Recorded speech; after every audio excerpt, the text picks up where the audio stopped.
하나님을 신뢰하는 삶이라는 말씀의 제목을 가지고 함께 말씀을 나누길 원합니다. 이 시대를 표현하는 단어 중에 하나가 바로 흐릿한 시대라는 표현을 씁니다. 이 시대가 왜 흐릿한 시대이냐? 이 시대는 IT 문명도 발전하고 이제 자동차가 자율주행을 하며 모든 것들이 정확하게 계산되어지는 이 세상에 왜 흐릿한 시대를 살아가고 있는가 하면 우리 안에 모든 것들이 잘 분명하게 나타나지 않는 것이 있기 때문입니다. 어떤 절대적인 진리나 우리 안에 어떤 결과나 우리 안에 목표점이 분명하지 않고 흐릿한 세대를 살아가고 있기 때문에 이 시대를 표현하는 단어 중에 흐릿한 시대를 살아간다라고 이야기하고 있습니다. 이런 진리가 분명하지 않고 목표점이 분명하지 않고 어떤 결과가 확실하게 나오지 않는 세대의 특징이 무엇일까요? 무엇인가 분명하지 않다고 생각되어지기 때문에, 진리가 없다고 생각되어지기 때문에 이 시대를 살아가는 많은 사람들은 자신의 행복과 자신의 길을 보통 나에게서부터, 내 자신에게서부터 찾는다는 것이 특징입니다. 그렇기 때문에 삶의 모든 지향점이, 삶의 만족이 내가 어떻게 살아가는가가 기준이 됩니다. 내가 행복하고 내가 잘 살아가고 있는 것 같으면 그것이 만족함을 느끼고, 내가 조금 불행하고 힘든 삶을 살아가는 것 같으면 모든 것을 잃어버리고 모든 것이 충족하지 않는다고 생각하면서 살아가고 있습니다. 나에게서부터 만족을 찾는다, 이 말이 사실 좋아 보이지만 사실 그렇지 않습니다. 왜냐? 인간은 나약한 존재이기 때문입니다. 우리 인생에서 모든 것이 나의 마음대로, 나의 생각대로, 나의 뜻대로 되어진다는 것이 쉽고 우리의 삶을 살아갈 때 뭔가 편해 보일 수 있으나, 우리 인생을 몇십 년 살아오신 우리 성도님들은 알 수 있겠지만 인간만큼 또 나만큼 불완전한 존재는 없다는 것을 발견할 수 있습니다.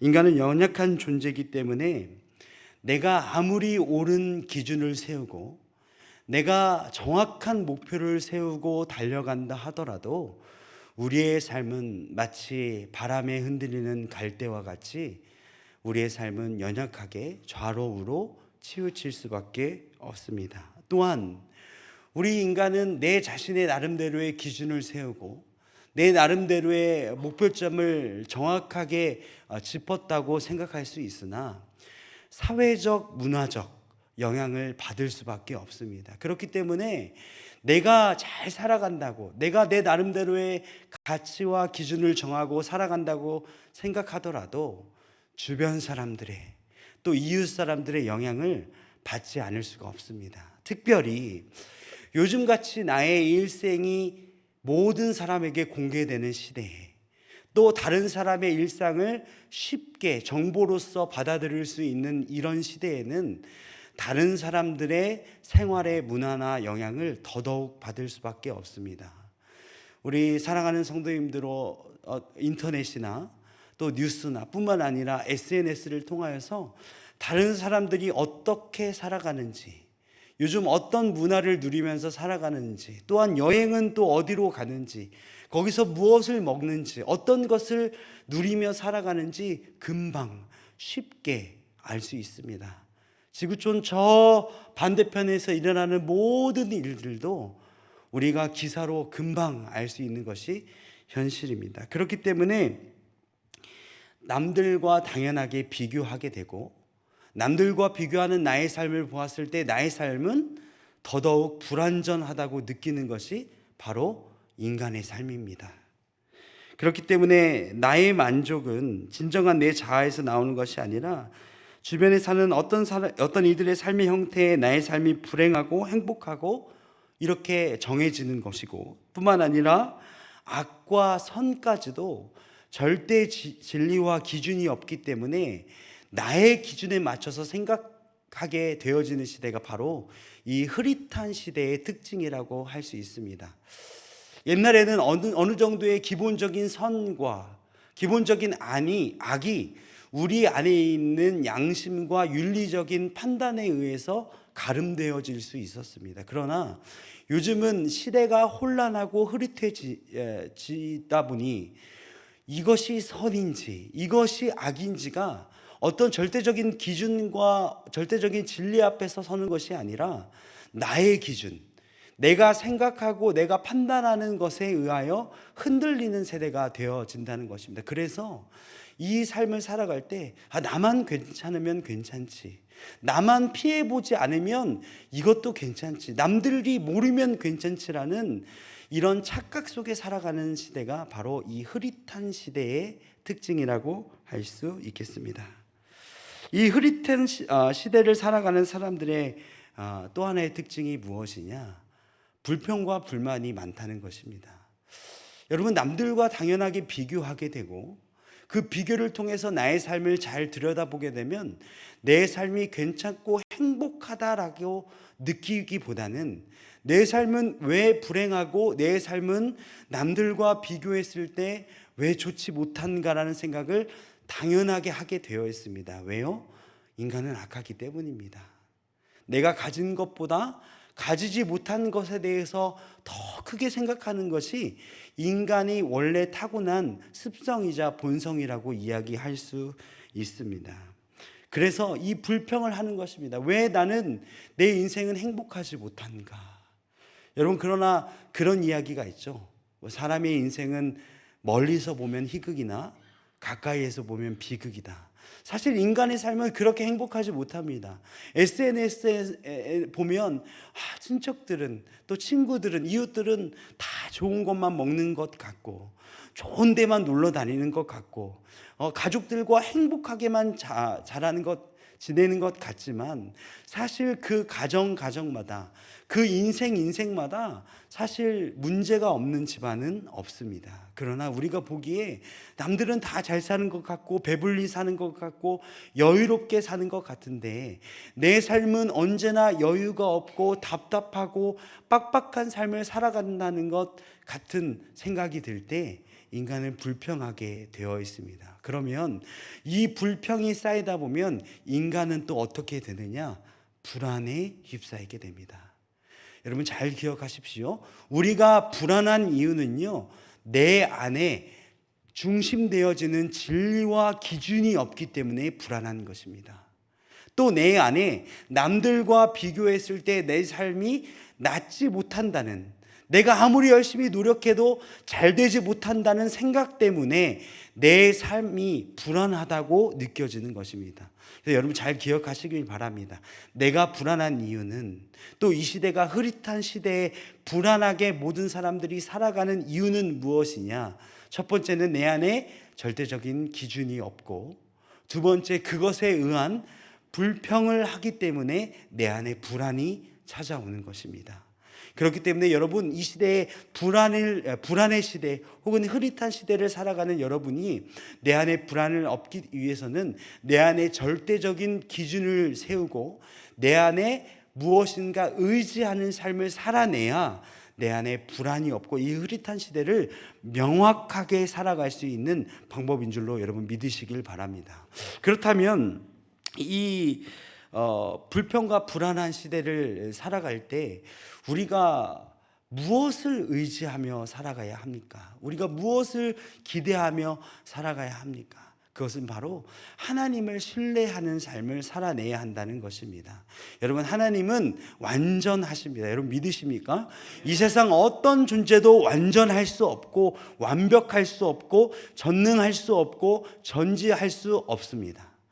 그러나 오로지 한 분, 우리를 구원하신 그 하나님께서는 완벽하시고 전능하시고 전지하시고 모든 우리의 삶을 계획하시고 인도해 내신다는 사실을 여러분 기억하시길 바랍니다.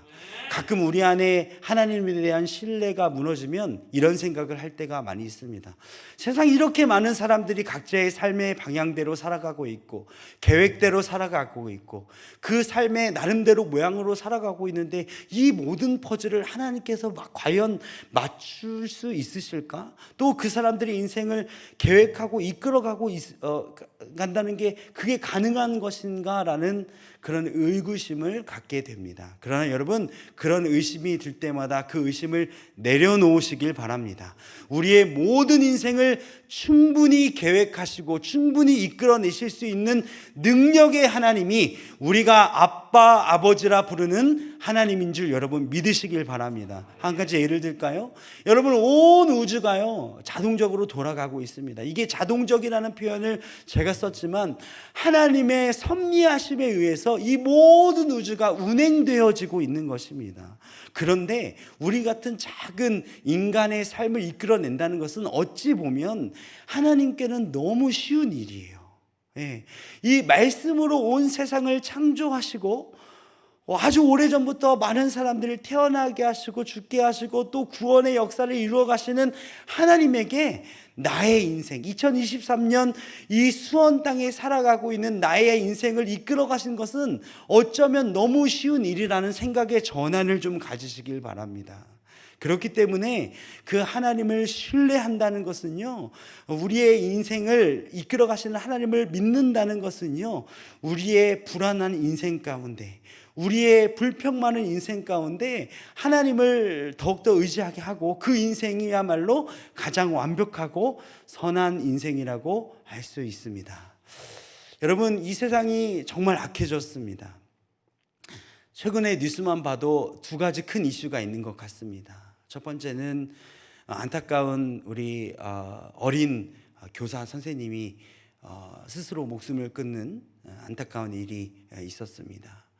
자세한 내용은 조금 더 수사해 봐야 되지만 그 교권이 무너지는 상황 가운데서 사람들이 많은 불평을 쏟아내었습니다.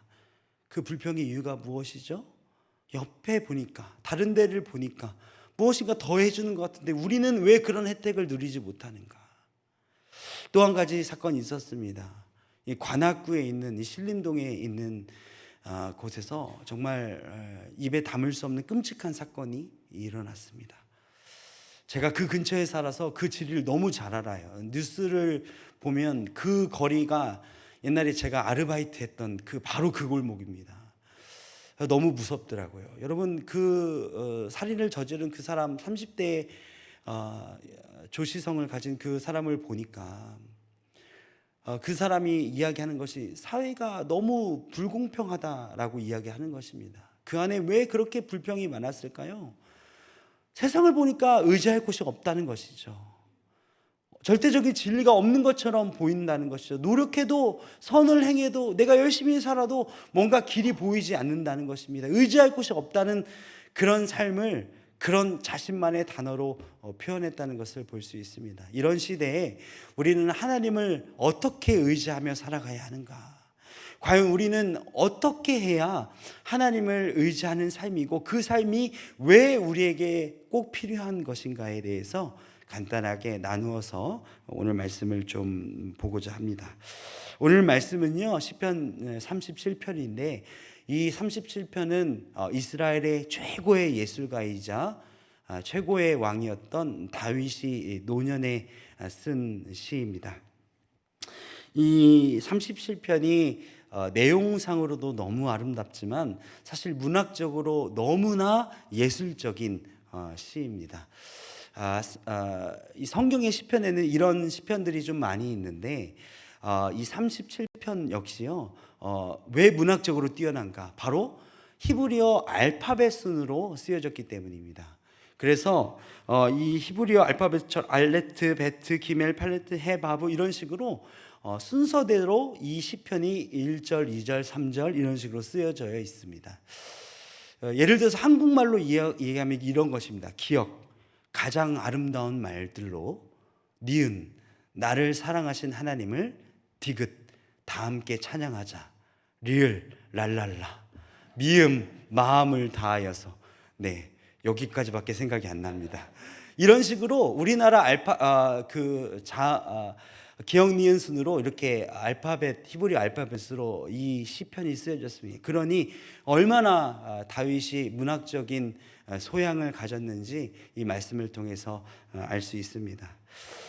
이 말씀은요, 특별히 흐릿한 시대를 살아가는 자들에게, 또한 나의 삶이 불만과 악인에 대해서 불평하는 이들에게, 노년의 다윗, 그 하나님을 평생 사랑했던 다윗, 그렇지만 그 역시 죄인일 수밖에 없었던 그 다윗이 평생을 살아오면서 자신이 경험한 하나님에 대해서 서술한 글입니다.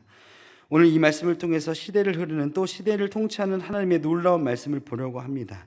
제가 오늘 말씀의 제목을 하나님을 신뢰하는 삶이라고 이야기했는데, 오늘 이 37편을 통해서 우리가 어떻게 하나님을 신뢰해야 되는지 다윗의 경험과 또 하나님의 놀라우신 진리의 말씀을 한 세 가지로 나누어서 함께 보고자 합니다. 첫 번째, 우리 37편의 1절 말씀을 함께 좀 읽어봤으면 좋겠습니다. 1절 말씀 다 함께 읽어보시죠. 시작. 악을 행하는 자들 때문에 불평하지 말며 불의를 행하는 자들을 시기하지 말지어다. 다윗은 37편 1절에 악을 행하는 자들 때문에 뭐하지 말며라고 이야기하고 있죠. 불평하지 말며라고 이야기하고 있습니다. 우리가 시편 37편을 전체로 다 읽지는 않았지만 37편에 가장 많이 등장하는 단어가 바로 불평하지 말라라는 이야기가 이 안에 등장하고 있습니다. 신앙인으로서 가장 이해되지 않는 것이 바로 악을 행하고도 잘 사는 사람들을 보는 것이 아닐까 싶습니다. 나는 하나님을 잘 신뢰하고, 나는 하나님께 예배하고 교회 안에서 봉사하고 살아가는데, 그렇지 않은 사람들이 왜 이 세상에서 더 떳떳하게 살아가고 잘 살아가고 멋있게 살아가는지 이해하지 못하는 게 신앙인의 가장 오래된 고민 중에 하나인 것 같습니다. 제가 고등부를 담당하고 있는데 많은 학생들이 의구심을 갖는 것이 바로 이것이에요. 왜 예수 믿지 않는 저 사람들이 더 잘 살아가냐는 것입니다. 의를 행하지 않고 자기 마음대로 살아가는 저 사람들이 왜 더 멋있게 살아가고 여유 있게 살아가고 행복하게 살아가냐는 것이 저들의 질문입니다. 여러분, 그러나 저는 그 고등부 학생들에게 이렇게 이야기합니다. 아직 경기가 다 끝나지 않은 축구 경기에서 이 경기가 뭔가 잘 안 풀린다고, 잘 스코어가 끌려간다고 경기를 포기해버리는 것이 현명하다고 생각하니? 라고 물어봅니다. 그러면 대다수의 고등부 친구들은 아니라고 대답합니다. 우리의 삶이 바로 이런 것입니다. 경기가 이제 시작됐습니다.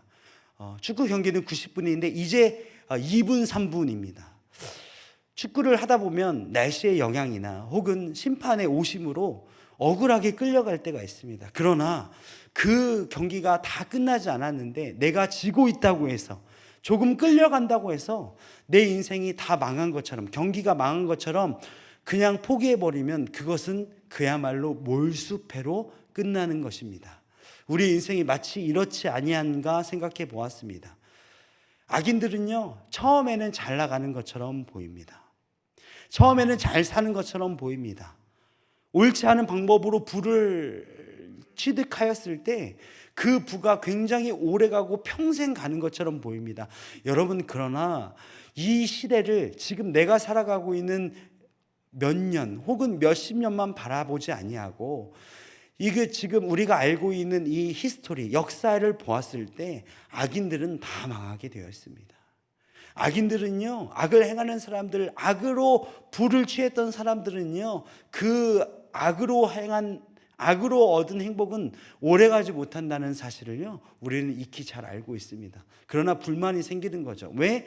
당장 내 삶이 행복하지 못하기 때문입니다. 그러나 오늘 말씀에는 분명하게 이야기하고 있습니다. 악을 행하는 자들 때문에 불평하지 말아야 한다라고 설명하고 있습니다. 불평이 왜 나오는 것일까요? 그 사람이 잘됨, 그리고 악을 행하고 잘 사는 그 사람들을 보면 하나님이 없는 것 같거든요. 세상은 공평하지 않은 것 같거든요. 그런데 이런 마음이 왜 생기는 겁니까? 그것은 바로 삶의 주인이 나라고 생각하기 때문에 불평이 나오는 것입니다.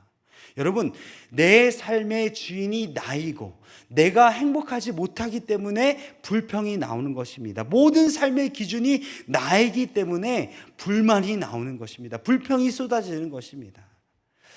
여러분, 그런데요, 우리의 삶을 조금만 돌아보면 우리의 삶에는요, 가지지 못한 것보다 가진 것이 훨씬 많다는 것을 금방 깨달을 수 있습니다. 여러분 믿으십니까? 제가 얼마 전에 위기가 있었습니다. 어떤 위기가 있었느냐, 저희 아내가 이제 임신을 해서 한 1주에서 2주를 넘어가고 있는데 얼마 전에 병원에서 검진을 했더니 이렇게 하는 거예요.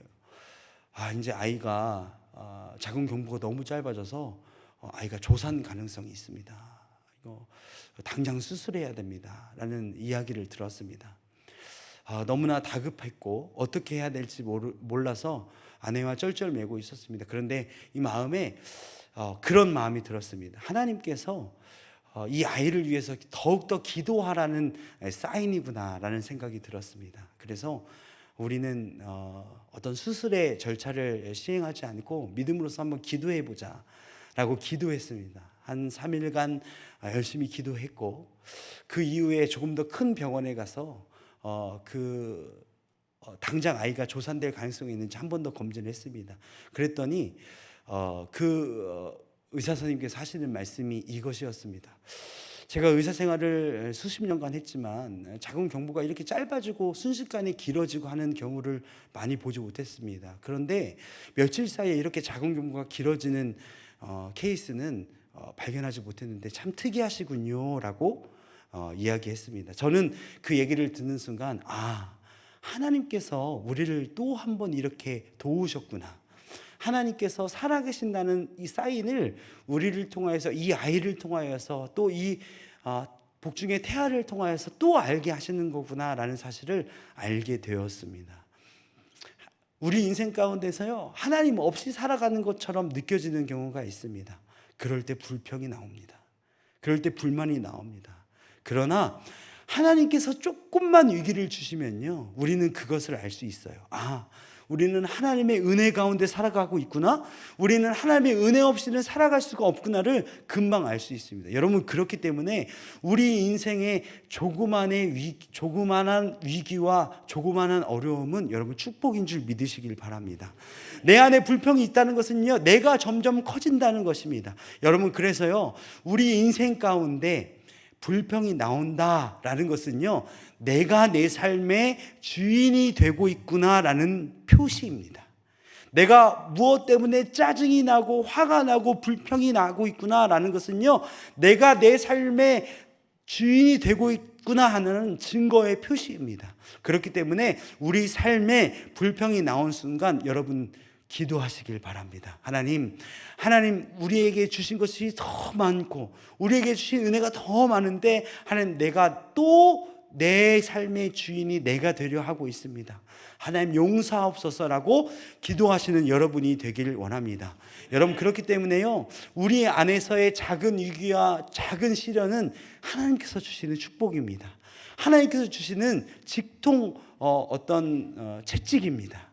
우리가 그것을 알고 모든 순간 불평하지 않고 불만하지 않고 살아가길 원합니다.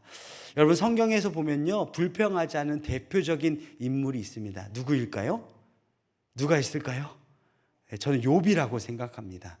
여러분, 욥을 한번 생각해 보십시오. 욥은요, 동방의 최고의 부자였습니다.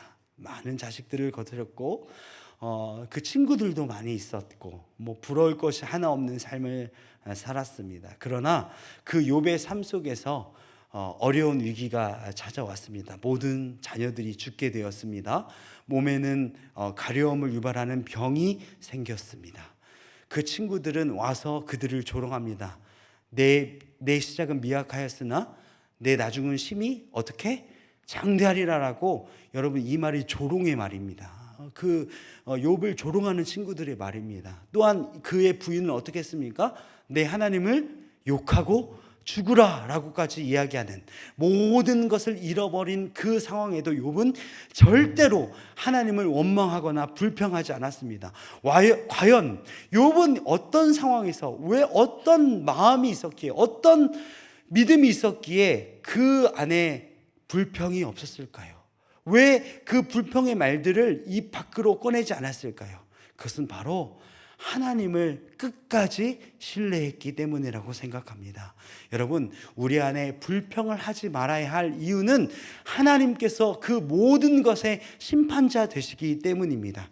우리가 내 인생의 중심으로, 내 인생의 삶의 주인으로 살아가면 내가 지금 저것을 처단해야 되고, 내가 지금 판결해야 된다는 내 삶의 주인으로 살아가면 불평불만이 일어날 수밖에 없습니다. 그러나 우리의 삶의 주인은 하나님이신 줄 여러분 믿으시길 바랍니다. 경기는 아직 끝나지 않았습니다. 아직 초반일 뿐입니다. 우리의 상급은 저 하늘나라에 있는 줄 여러분 믿으시길 바랍니다. 내 삶의 억울함을 당하고, 내 마음의 어려움을 당하고, 내 삶의 고초를 겪는 그 모든 것 하나님께서 저 하늘책에 다 기록 중인 줄 여러분 믿으시길 바랍니다. 그렇기 때문에 나를 힘들게 하고 어렵게 하고 지치게 하는 그것 때문에 여러분 너무나 불평하지 마십시오. 하나님을 욕하지 마십시오. 하나님께 원망하지 마십시오. 왜요? 하나님께서는 불평하는 자를 사용하시는 게 아니라 하나님을 끝까지 신뢰하는 그 사람을 들어 쓰시기 때문인 줄 여러분 믿으시길 바랍니다. 두 번째로 하나님을 어떻게 신뢰하며 살아가야 하는지 우리 3절 말씀, 우리 37편 3절 말씀을 같이 보길 원하는데 함께 읽겠습니다. 시작. 여호와를 의뢰하고 선을 행하라. 땅에 머무는 동안 그의 성실을 먹을거리로 삼을지어다. 여호와를 의뢰하고 선을 행하라고 이야기하고 있습니다. 하나님을 신뢰하는 삶을 살아가는 사람은 선을 행하는 사람입니다. 또한 성실하게 살아가는 사람입니다. 흐릿한 세대는 여전히 이야기합니다. 성실해봤자 소용이 없다. 선을 해봤자 나만 손해본다. 어느덧 그런 이론이 맞는 것 같은 세상이 되어버렸습니다. 나만 손해보지 않고 성실 대신 요행이 더 중요하게 느껴지는 삶, 로또 한 장이 나의 삶뿐만 아니라 영혼까지 잘 살게 해줄 것 같이 착각하게 만드는 삶이 바로 이 삶이 아닌가라는 생각이 듭니다. 그러나 성경에서는 분명하게 이야기하고 있습니다. 선을 행하라, 성실하게 살아가라. 그것이 하나님을 의지하는 삶인 줄 믿으시길 바랍니다. 영혼의 불안함, 영혼의 목마름, 그 사람이 겉으로는 행복해 보일 수 있으나 말로는 표현할 수 없는 고통을 줍니다. 다윗은 이야기합니다. 선을 행하고 성실을 먹을거리로 삼으라. 즉 성실을 강조합니다. 이것은 변하지 않은 진리입니다. 하나님을 신뢰하는 삶의 두 번째 방법은 바로 누가 본다고 선을 행하고 보지 않는다고 대충 살아가는 게 아니라 모든 것을 하나님 앞에서 우리가 선을 행하며 성실하게 살아가는 것이 하나님을 의지하는 삶, 하나님이 원하는 삶인 줄 여러분 믿으시길 바랍니다. 우리가 선을 행해야 되는 이유는요, 내 자신의 만족을 위해서도 아닙니다. 어떤 남들의 행복을 위해서도 아닙니다. 여러분 한번 따라해 보시기 바랍니다. 하나님의 영광을 위하여. 여러분 우리가 선하게 살아가는 이유는 딱 한 가지, 성실하게 살아가는 이유는 한 가지, 하나님의 영광을 위해서입니다. 나의 만족을 위해서도 아니고, 남에게 잘 보이고 싶어서도 아니고, 사회에 어떤 이로움을 끼쳐서도 후자의 문제다. 나중의 문제입니다. 진정한 우리의 선을 행해야 되는 이유, 우리가 성실하게 살아가야 하는 이유는 하나님의 영광을 위하여서, 또한 그렇게 살아가는 것이 하나님이 기뻐하시는 삶이고, 그렇게 살아가는 것이 하나님께서 원하시는, 하나님을 신뢰하는 삶입니다. 우리가 교회에서 왜 봉사를 합니까?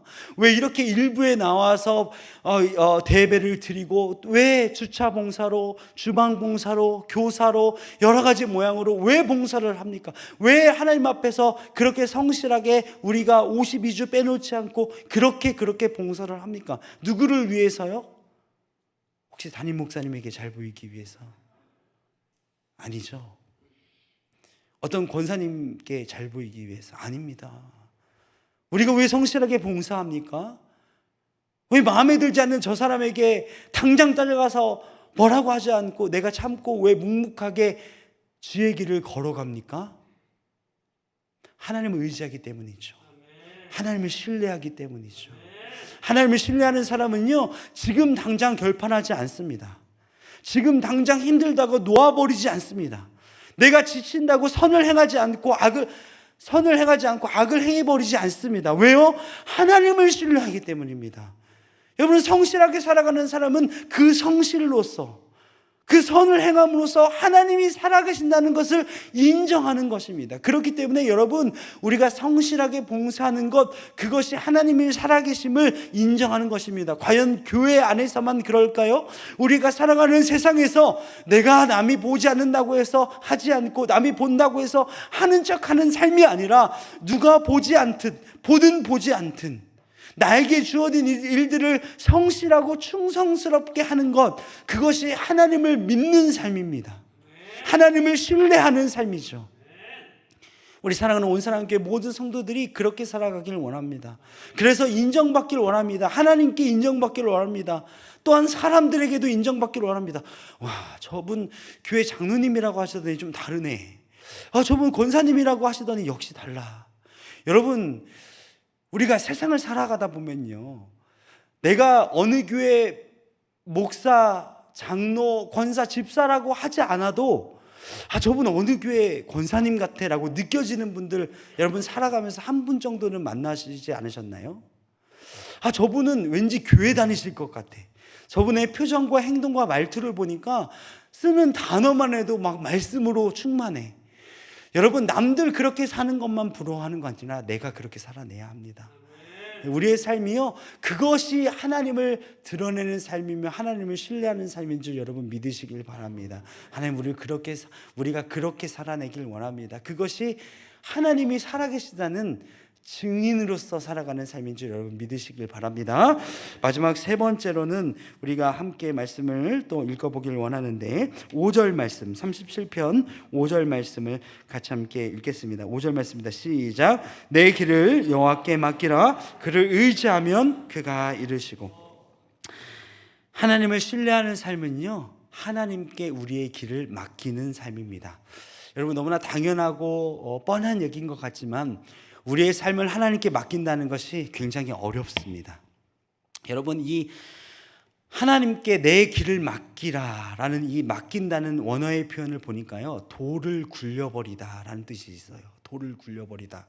여러분, 돌을 한번 굴려보신 적 있습니까?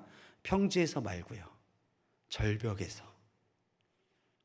내가 도저히 잡을 수 없는, 내가 이것을 떠내보내면 다시는 건져낼 수 없는 그런 돌을 한번 굴려보신 적 있습니까?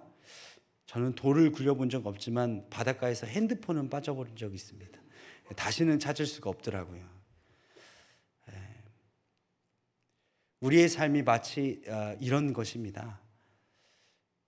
하나님 앞에 완전히 맡기는 것, 그것은요, 하나님께 믿고 돌을 굴려버리는 것입니다. 그런데 우리의 삶이 과연 그러한가요? 돌을 굴려버려도 내 눈에 보일 수 있는 곳에, 혹은 남들 모르게 보이지 않는 얇은 실을 내 손목에 꽁꽁 싸매고 돌을 굴려 보내진 않는지 우리의 삶을 한번 확인해 볼 필요가 있는 것 같습니다. 내 길을 여호와께 맡기라. 그것이 바로 하나님을 신뢰하는 삶입니다. 그러나 우리의 삶은요, 돌을 굴려버리지 못합니다. 어떤 문제에서 그렇습니까? 우리 자녀의 문제, 여러분 그렇지 않습니까? 뭔가 잡고 있어야 되고, 뒷덜미라도 하나 잡고 있어야 되고, 어디 멀리 가지 못하게 실이라도 하나 묶고 있어야 하는 삶이 바로 우리의 삶이 아닌가라는 생각이 듭니다. 그런데 그것은요, 신뢰하는 삶이 아닙니다. 하나님을 진정 신뢰하는 삶은 완벽하게 돌을 굴려버리는 것이라는 사실을 여러분 믿으시길 바랍니다. 여러분 인생에서 무엇에 돌을 굴려버려야 합니까? 제가 여러분들의 삶을 다 정확하게 알지 못해서 여러분들의 그 돌이 무엇인지 모릅니다. 그러나 소원하기는 여러분, 이번 주에 우리의 삶을 살아가면서 여러분의 삶의 돌을 굴려 버리시길 바랍니다. 해 버리시길 바랍니다. 놓아 버리시길 바랍니다. 내 손에 놓으면 안 될 것 같고 죽을 것 같고 망할 것 같은 그것을 하나님 앞에 온전히 놓아드릴 때, 그때 하나님께서 역사하십니다. 우리 2, 3부 때 우리 김문환 목사님께서 또 말씀을 전하시고 이 찬양을 함께 하실 텐데, 주가 일하시네라는 찬양의 가사를 보면 내 힘으로 안 될 때, 광야에서 걸을 때, 그때가 하나님의 때라는 찬양의 가사가 있습니다. 내 힘으로 안 될 때 하나님께서 일하십니다. 여러분, 제가 짧은 인생을 살았지만 이런 일들을 너무 많이 경험했어요. 내가 붙잡고 있으면요, 하나님 길 절대 안 보여주십니다. 여러분, 이거는요 목사로서가 아니라 저 또한 하나님을 믿는 신뢰자로서 여러분들에게 당당하게 말씀드릴 수 있는 것입니다. 내가 붙잡고 있으면요, 하나님이 길을 열지 않으시더라고요. 이것도 내 것인 것 같고 저것도 내 것인 것 같고, 이 두 가지 갈래길에 발 한 짝씩 내딛고 이리 갈까 저리 갈까, 이쪽이 좀 유리한 것 같으면 이쪽으로, 이쪽이 유리한 것 같으면 이쪽으로 몸을 기우는 순간 하나님은 일하지 않습니다. 온전히 하나님께 의지하고 한 길을 선택하여 걸어가야만 하나님께서 일하시고 길을 여시고 하나님께서 모든 것들을 형통케 하시는 줄 여러분 믿으시길 바랍니다. 여러분, 돌을 굴려버리는 행위를 하여야만 하나님이 일을 하시고 우리의 인생의 길을 여신다는 사실을 믿으시길 바랍니다. 그것이 하나님을 믿는 사람의 삶인 줄 여러분 믿으시길 바랍니다. 우리 인생 가운데 참 이게 어렵습니다. 성경에 보면 아브라함이라는 사람이 있었습니다.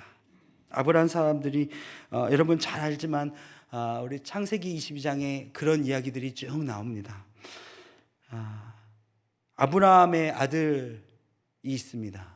저랑 이름만 똑같은 한 사람, 그 사람이 등장하죠. 그 아들이 아버지에게 묻습니다. 아버지, 그동안 아버지와 함께 많은 제사를 드렸습니다. 제 경험상으로는 불과 또 나무와 중요한 희생 제물이 있어야 하는데 오늘은 이상하게 아버지 희생 제물이 없네요 라고 물어봤을 때 그 아비의 심정이 어땠을까 생각해 봅니다. 그런데 그때 대답했던 아브라함의 신앙이 마지막 돌을 굴려버리는 신호라고 생각합니다. 그 아브라함이 이렇게 얘기합니다. 하나님께서 친히 준비해 놓으셨다. 그리고 또 한 가지 돌을 굴려버리는 행위가 있습니다. 이제 그 모리아산에 도착해서 그 하인들한테 이야기합니다. 너희들은 여기 가만히 있으라. 나와 이 아들이 하나님께 제사하고 돌아오리라. 여러분, 믿음의 고백. 지금 하나님께서는 이 아들을 제물로 바치라고 이야기했습니다. 그런데 아브라함은 믿음의 돌을 굴려버리되 믿음의 고백을 함께 합니다. 너희들은 여기 있으라. 나와 아들이 하나님께 제사하고 어떻게 해요? 돌아오리라. 여러분, 이것이 하나님을 신뢰하는 삶입니다. 여러분, 우리 삶 가운데 여러 가지 위기와 어려움이 닥칠 때가 있습니다. 그것이 있어야만 합니다. 그런데요, 그때마다 당황하는 사람들이 너무나 많습니다. 여러분, 그러나 그 신뢰하는 삶, 하나님을 믿는 삶은요, 그 당황의 순간에, 역경의 순간에, 위기의 순간에 진짜 하나님을 내가 신뢰하는지 신뢰하지 않는지가 판결되어집니다. 여러분, 자녀들이 신앙인으로 살기를 원하십니까? 여러분의 귀한 손주들이 믿음의 대대 정말 명문가로 믿음의 가문을 이루길 원하십니까? 그러면요, 위기의 순간에 할아버지, 할머니, 엄마, 아빠가요, 믿음의 돌을 굴려버리는 행위를 보여줘야 합니다. 내가 믿음의 행위로 돌을 굴려버리는 행위를 보여주지 않는다면요, 자녀들은 다 알아요. 아, 저거 가짜구나. 아, 엄마 아빠 교회에서 그냥 보여주기 위한 신앙인이구나.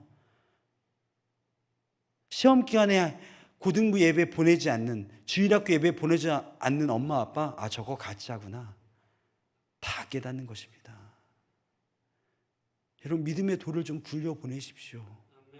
이것이 하나님을 신뢰하는 삶입니다. 하나님이 원하시는 삶입니다. 우리에게 요구하시는 삶입니다. 그때 하나님이 일하시고 하나님께서 움직이신다는 사실을 여러분 믿으시길 바랍니다. 그것이 하나님을 신뢰하는 삶입니다. 말씀을 정리하겠습니다. 오늘 말씀을 통해서 이 흐릿한 시대에 우리가 어떻게 살아가야 하는가에 대해서 함께 나누었습니다. 아무것도 의지할 것 없고 아무것도 신뢰할 것 없는 이 세상 속에서 우리가 유일하게 의지할 수 있는 분은 하나님 한 분이시라는 사실을 다시 한번 깨달으시길 여러분 간절히 소원합니다. 내 삶을 하나님 앞에서 어떻게 살아가야 하느냐? 악에 대해서 불평하지 않고 하나님 앞에 불평하지 않고 하나님을 끝까지 신뢰하는 것이 중요합니다. 그것이 하나님께서 원하는 삶이며 하나님께서 우리의 삶에 필요로 하는 그 악을 행하는 자들 때문에 불평하지 않는 삶을 하나님 앞에서 살아드려야 합니다. 두 번째로, 남들이 보거나 보지 않는다고 해서 선을 행하지 않고 악을 행하는 삶이 아니라 항상 코람데오의 삶으로 하나님의 앞에서 살아드리는 삶으로 우리가 살아드려야 하는 줄 믿으시길 바랍니다. 세 번째로, 내 길을 온전하게 하나님께 맡기고 그 하나님의 놀라우신 섭리 가운데 살아가야 하는 삶이 바로 하나님을 신뢰하는 삶인 줄 여러분 믿으시길 바랍니다. 여러분, 사랑하는 온사랑교회 성도 여러분, 내 삶을 체크해 보면 이것에 해당할 때도 있고 해당하지 않는 분들도 분명히 있을 줄 압니다. 하나님을 신뢰하는 삶, 그것이 이 불완전한 시대에, 불안해서 벌벌 떠는 이 시대 가운데 유일하게 내놓을 수 있는 해답인 줄 여러분 믿으시길 바랍니다. 우리 자녀들이 불안해합니까? 가끔 내 인생이 살아가다 보면 길이 보이지 않고 안개 가운데 살아가는 것 같습니까? 내 길을 하나님께 맡기고 하나님을 신뢰하십시오. 그것보다 완전한 길은 없습니다. 그것보다 완벽한 길은 없습니다. 그것보다 내 삶이 평안하고 형통한 길은 없는 줄 압니다. 여러분, 그것이 하나님께서 우리를 태초부터 그렇게 지으셨고 그렇게 걸어가는 것이 내 삶의 가장 행복하고 아름다운 삶인 줄 여러분 믿으시길 바랍니다. 원하옵기는 우리 온사람께 모든 성도들이 하나님을 신뢰하는 삶, 돌을 굴려버리는 삶을 살아내시길 간절히 소원합니다. 기도하겠습니다.